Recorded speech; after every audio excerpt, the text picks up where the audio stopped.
Today is November 19th of 2014, and we are interviewing Larry George Ellison. We are in Quincy, Adams County, Illinois. Larry today comes in, and how old are you? 70. 70. Yes. 70 years old. Yes. Born on July 14th, 1944. July 14th, 1944. So you're right in the middle of WW2 is when you're born. Interesting. My name is Don O'Brien, and I'll be the interviewer. Larry will get a list of questions here. We'll go through, and then we'll get some more of your. I think there's some things that they want everybody to kind of answer. You just give me when you were born. Where were you born at? Quincy, Illinois. Quincy. St. Mary's Hospital. Very good. Who were your parents, and what were their occupations? George A. Ellison, he was a farmer, and Dorothy Ellison, she was just a homemaker. Homemaker. Yeah. Did you have any siblings? Got one sister and one brother. Their names? Kevin Ellison and Diane Bunger. Okay. Did either one of those two serve in the military? No. Neither one of those served in the military. What were you doing before you entered the service? Farming. Farming. And then started work at Mormon's Manufacturing Company here in Quincy.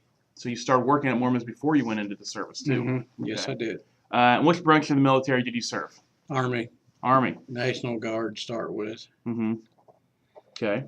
What was the highest rank that you achieved? Spec 4. Spec 4. Did you enlist in the Army, or were you drafted? No, I joined the National Guard over here. They started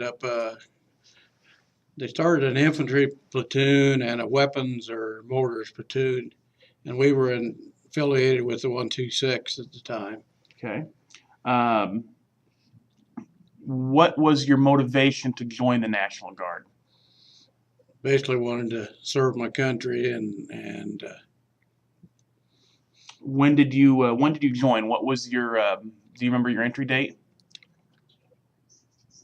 January 66. I got a little help back That's here. fine, no problem. We're happy to have the help. January of 1966. So you would have been almost 22 years old at that point. Yes. And you were just in the National Guard. So was it a part-time service for you at the beginning? Yes. Weekend meetings at the old armory. We went to summer camp at Camp McCoy the first time I was in there before I was even in basic. They basically run us through that up there and said that we probably wouldn't be doing any basic training, which 6 months or a year later ended up at Fort Dix, New Jersey in basic training. So you ended up in basic training. So your group got called up and you had to... All the guys that were in these two platoons, started out to be the 130th Infantry here in Quincy. It was out of, trying to think, over in Illinois.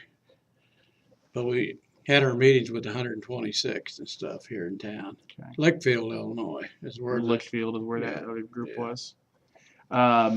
So what was it like to go away to basic training? Not much fun.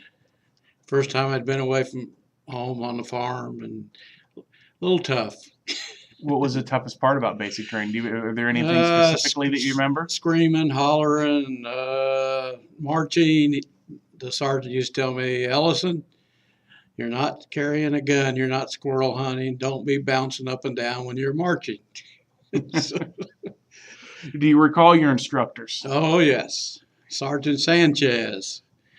He was a DI, and he fell us out right after we got there, and he said, I tell you right now, I as Sergeant Sanchez, if you knew function, you know what is grass, and I is a lawnmower. You guys are the grass, and he was the lawnmower. Yeah, it wasn't quite the words he used. Sure. Mm-hmm. So you kind of described what your instructors were like. Were your instructors hard all the time? Most of the time, yeah. They never lightened up on you guys. Basically not. I mean, we was in an infantry outfit, basic, and then AIT. AIT was a little better because they had anybody that could drive big trucks or anything. We got to do that a little bit, so we got out of some of the long marches and stuff. So, did you receive any specialized training? Just basically the rifleman. Rifleman? Yeah. How did you adapt to military life? including the physical regimen, living in the barracks, the food you had to eat, your social life. Kind of, how did you adjust to all of those types of It things? was kind of tough, but basically, you had to. I mean, otherwise, you know, what are you going to do? Okay, we're going to shift into your wartime service. Where did you serve? 199th Infantry. I was down on the Delta, which is down in the rice paddies.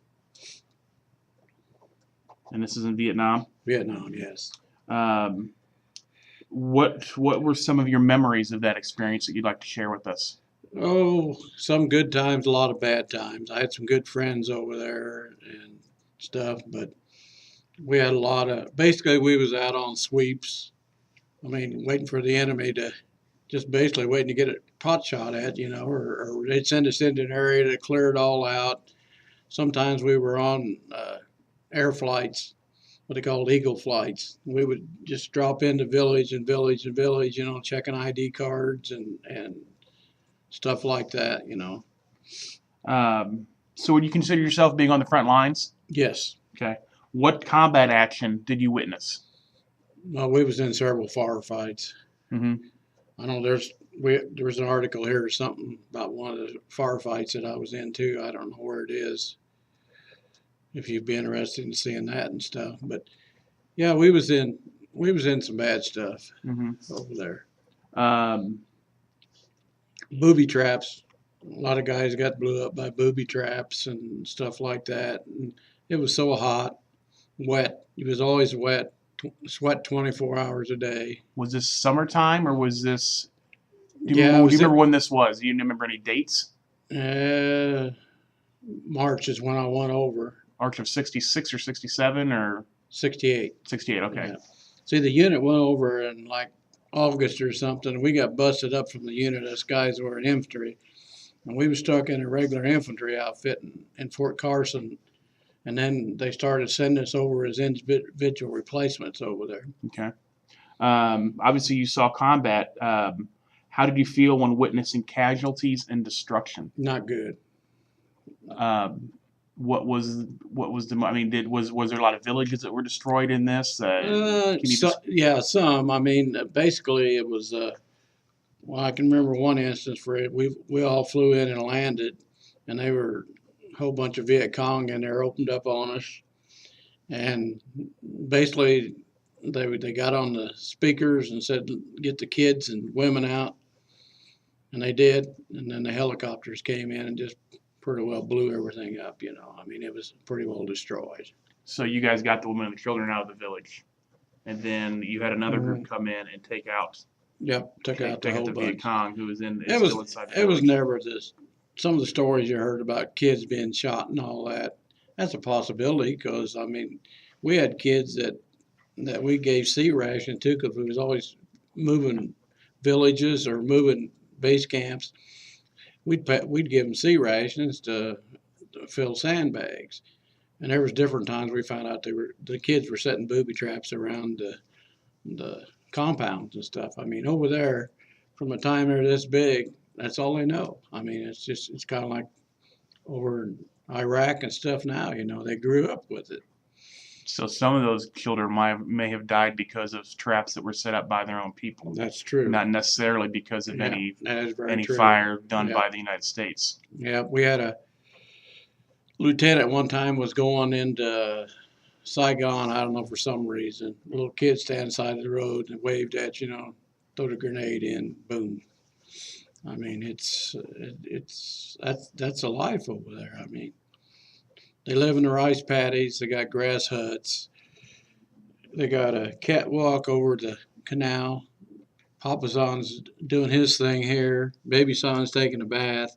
Mama Son's washing clothes down below. I mean, that's the way they lived. What kind of friendships and camaraderie did you form while serving, and with whom? Did you make a lot of close friends while you were in the military? I had two real close friends over in Nam. Ralph Sparks, which lives in Johnson, Tennessee, and I still see him, talk to him. There was a black guy by the name of I don't know. I can't even remember what his name is, but we can't find him now. I don't know Is what that right? happened to him. So he was a really good guy. I mean, you were with him 24 hours a day, and it was even hard when I left over there. I mean, and I wanted to come home, but you know, these guys get to be really close friends. Like I say, you eat with them, you sleep with them, you protect them, you know, and so it.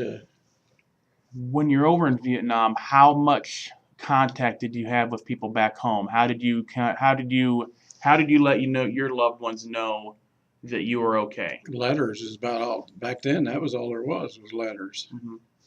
How often did you write? Well, when she wrote about every few days or something, but So were you and yeah. Sue married at that point? Oh, yeah, we were married a month before I was activated, so that was real interesting. So we spent what 9 months in Fort Carson, Colorado, and then I went over. So she came back home. We'd rented our house out. Somebody was living in that, so she had to live with my parents for a while. So yeah, it was a. You're talking about a couple of kids here that had probably never been 10 miles or 20 miles from home. You know, Yeah. you grow up fast. Yeah, I bet.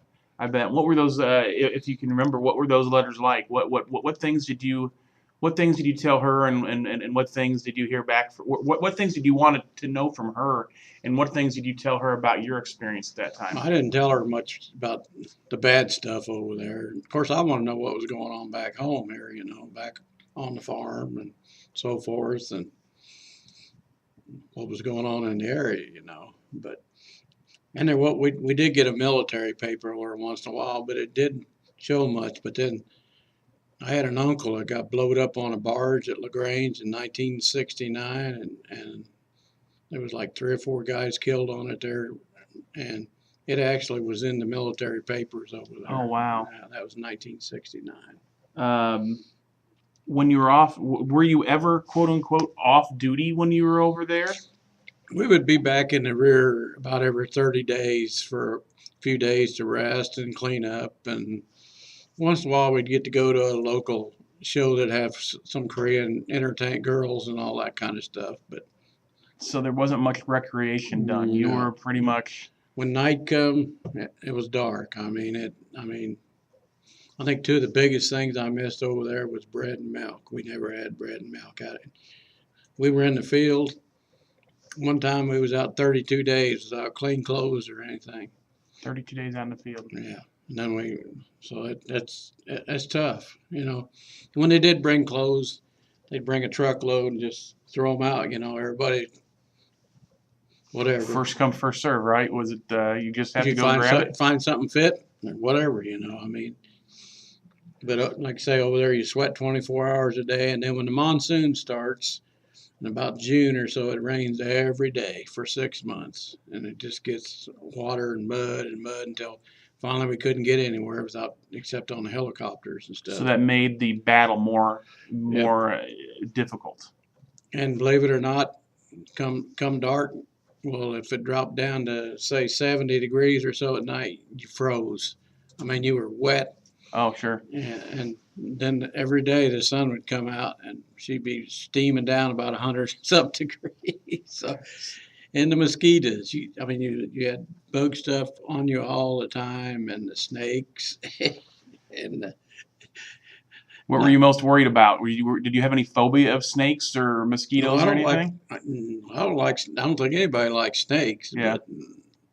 But one time we had these like steel culvert deals, sandbags around them. It was in the wet season. One guy started to crawl in. One, and a cobra was in there, standing up like it wasn't probably about 6, 8 foot long. It wasn't a king cobra. Mm-hmm. The dude was standing up looking at him when he started to crawl in the bunkers.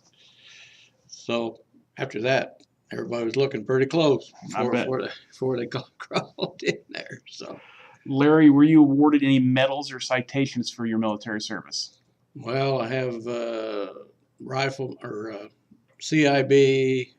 I've got Vietnam, 2 from Vietnam. I was supposed to got an air medal for so many hours on a helicopter, but I never did receive that. So, but I have all my other ones. So, how long were you deployed for? How long were you in Vietnam? it was about 6 months. somewhere in that area. Because see, we didn't. The unit went over in like what August or October, I think, and see, I didn't go over till about Till- Easter or something. Till March. You said Yeah. March of '68. So you were out of there by September of '68. They put the unit back together when we all came home together finally. Okay, Some of the guys were in Colorado. Some of them never left Colorado. I see. And one guy, I think, ended up in Korea or somewhere. It was just a, So your unit got split up all over the place. Not everybody in your unit went to Vietnam. no, there's 2 or 3 guys, and they won't hardly have anything to do with any of the celebration or nothing because they feel bad about it. Because they And- feel bad they didn't go. Right.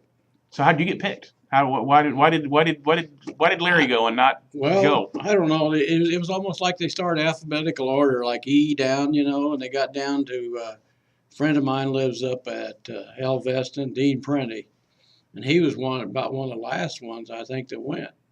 Now, another friend, Larry Viley, he didn't go. So you think they did it by alphabetical order?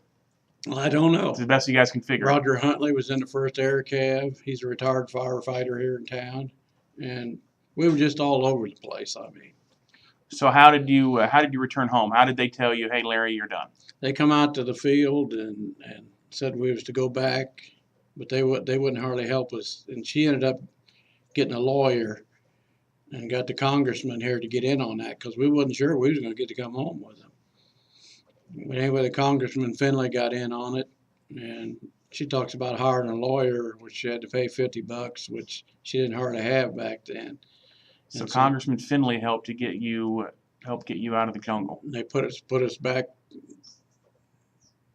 16 guys. She's back here giving me signals, which it says here in this who all they are. So you were able to return home. What was the feeling like when you got that word that hey? Oh, it was great. It was great. So we got back to the 90th replacement, and then I caught a mail truck to the airport and flew up to Chulai. And we were there for, I think, like 2 weeks, I think, to everybody come in. And Said what, 2 weeks for everybody else to come. Well, what did you do in that 2 weeks? Did you just decompress or what? party. Yeah. Well, It was right on the South China Sea there, and I mean, it was pretty nice. I yeah. mean, see all the guys and everything, and it was just like you say, kind of wind down, and How were you received by your family and community once you returned home?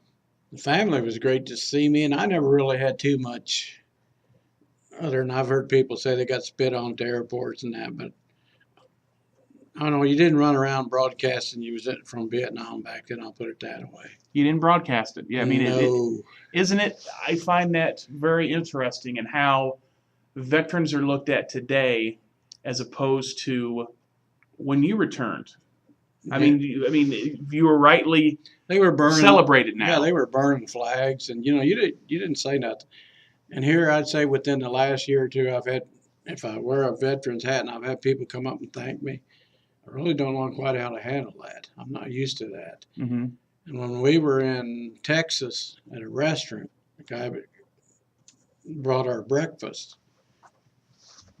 You bought when you were just in Texas last week. I just brought your breakfast. I had a veteran hat on, and the waitress come and said, "Your breakfast's been taken care of." And I said, "What?" And she said, "Well, there's a guy here so I can't tell you who it is. It said he's had very good luck, and there was another Korean or whatever veteran sitting over there, and I saw that she told him that right before we did, but I didn't think nothing about it. And that's the first time I've ever had anybody ever buy. If you remember at the time, how were World War I and World War II veterans seen by the public at that time? Well, everybody says they come home as heroes. Mm-hmm. We came home as baby killers. That's what the story is anyway. So, which is not. I didn't see any of that. You didn't see any of that. No. But you stop and think. A lot of times, if somebody's shooting at you, you're going to shoot back. Yeah.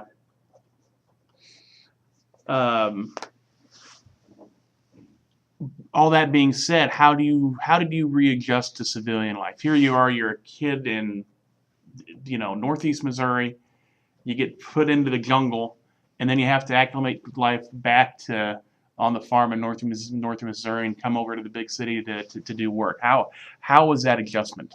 Not easy. I had a little bit of a drinking problem when I come back, and you know, you're jumpy. Still today, don't come up behind me. You know, I mean, I don't. They talk about PTS and all this stuff, you know, and whatever. I don't think you ever forget it. Do you still have nightmares about things that happen over there? Oh yeah. Not every night, but sometimes, yeah. Is it less frequent now than it was? Yeah, Back then. I think as the years go by, she'll tell you that. So, but It sounds like, and my next question on the list here is, have you remained in contact or reunited with your fellow veterans? If so, who? It sounds like that your group does have some kind of regular. yeah, well, see, the 126 was in the parade, and they have get-togethers every couple of months, and I think December the 3rd, we're supposed to have a Christmas party. They're going to invite the wives, and they're going to talk to the guy about honor flight, about the whole unit going on honor flight, which there's like 50 or 60 left, I think, and I think we had 30 or 40 in the parade. There's probably 30 or 40 of them that's passed on already. Did you take part in that parade? Yes. So are you part of the? I don't know all the military stuff. Are you part of the 126? Yeah. Okay, so you're part of the 126. See, I was actually was in the 126, but then it was, you know, and then you got splintered up. It's kind of an unusual story. A lot of people don't know about this. Even people that are in the 126, when we started having reunions and stuff, a lot of them didn't know about this or didn't realize it. You know. Yeah. It's like I say, it was kind of a cluster. You know. Yeah, it's kind of messed back then. It didn't sound like it was too organized. Are you a member of any veterans organizations? If so, which ones? VFW, American Legion. You just do it with you come over here for that, or do you a local chapter over in Ewing? Over there. There's a chapter, American Legion, we belong in Hannibal, and VFW is in Palmyra. Okay. So, yeah. Okay. What have you done since separating from the military? I think you kind of talked about that a little bit before we went on record here. So talk about what life's been like since you left the military. Well, I worked 29 and a half years at Mormons, retired, out on the farm, don't do much farming anymore. Got 3 girls, all married, and wife's a retired nurse. We just kind of laid back there on the farm, do a little hunting, but not much anymore. That kind of went by the wayside. So, could you? That's interesting that you mentioned hunting. Hunting, I'm sure, was such a big part of your life when you were younger. I'm guessing that. You probably did a lot of deer hunting and things of that nature. Yeah. After you came back from Vietnam, did you still do hunting like that? Not much. Some hunting, but not too much where I shot anything, you know. And today, well, I kind of take the grandsons and that kind of stuff, but no, I just. Do you? When you were there, or even today, do you have anything for good luck? Are you into those types of things? Not that I can think of. You didn't have a good luck charm, or no, don't think so. You're not superstitious at all. You didn't. Not really. I'm getting quoted there in the background. Do you have any? When you were over there, did you have plenty of supplies? Were you able to take care of yourself? Well, you could never keep your feet dry. I still have a lot of problems with my feet. When I came back, I had ringworm terrible, even underneath my fingernails and stuff. And most of the time we had plenty of ammo and stuff over there, but everything rusts so bad over there. Yeah, because of the rain. Yeah. I mean, they had what they called LSA. It was like a liquid lard, and you put that over everything. Probably every month or two, your watch would just be a solid rust. She sent me Timex watches over there. And, but like I say, it's so humid, everything smells so bad. For nourishment, was the food, were you guys fed properly? Did you have enough food, or? Yeah, most of the time, a lot of times it was sea rations and stuff, and you couldn't heat them up, so you scraped the grease off the top of them. And, I mean, as far as meals out in the field, we didn't, not too much. They'd fly in water and stuff once in a while, but Um, when you're out like a week, a month at a time, see looking some more questions here. We've already gone through a lot of these things. How did your military experiences affect your life? almost got divorced. Yeah, Come close a few times, I would say. So, as a result of because of their military experience. I think it kind of made me appreciate life a little more. I always said I'd never complain about being hot again, but after a few years, you kind of forget about some of the things. But really makes you appreciate stuff that you don't have, when you come back. So, but what are some life lessons you learned from military service? honesty, for one thing, punctuality, follow directions. Were you a very disciplined person before you got to the military? No. Those things didn't. You could show up when you show up. I wouldn't say that. Whatever Dad said, you better do it. Sure. But as far as being on a time schedule or something like that, as long as I got my chores or got whatever done, we worked. We worked hard. And Dad was always very punctual. He was always early. If he wasn't going to be on time, he wasn't going to go. And that's. Now, I can't remember if I asked you this earlier. Speaking of your father, was he in the military at all? No, he wasn't. Okay. He couldn't get in because of health problems. I don't remember what. But did you have any uncles or anybody else who may have served? On my mom's side, almost all, there was like 10 or 11 of them that were in the war. One of them's buried, Herman's buried, excuse me, over in the field of Flounders or whatever it is over there. He was shot down over there in an aircraft over there. So, yeah, every one of them was in the service. I see. Back then, they were all in. So was that watching your uncles and hearing their stories? Is that something that may have piqued your interest in being military? Probably, and one of them brought me back a German compass that I still have today, and yeah, I would say it did. Yeah. How has your military service impacted your feelings about war and the military in general? Well, it's not a good thing. War is not a good thing. It's not a good thing. No, it happens. Somebody's got to do something, I guess. But I don't know. I sometimes wonder if we can be the keeper of the whole world. Mm-hmm. That's. If you had to do it all over again today, if you're a 22-year-old kid in Northeast Missouri living on the farm and had a chance to enter into the National Guard, would you do it again or not? I don't know. I don't know if I would or not. See? Knowing what you know now, it's not a slam dunk, is it? No, it's not. So, what message would you like to leave for future generations who may watch this interview? Well, I hope that they're halfway patriotic and somebody goes to protect our country. I know everything's volunteer now, and the military draft at the time I didn't think was a good thing, but I almost think that maybe we ought to have that sometimes, because some of these kids, it might learn them something.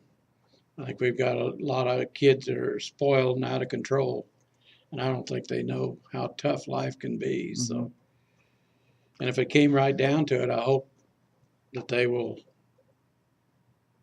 defend our country. Yeah.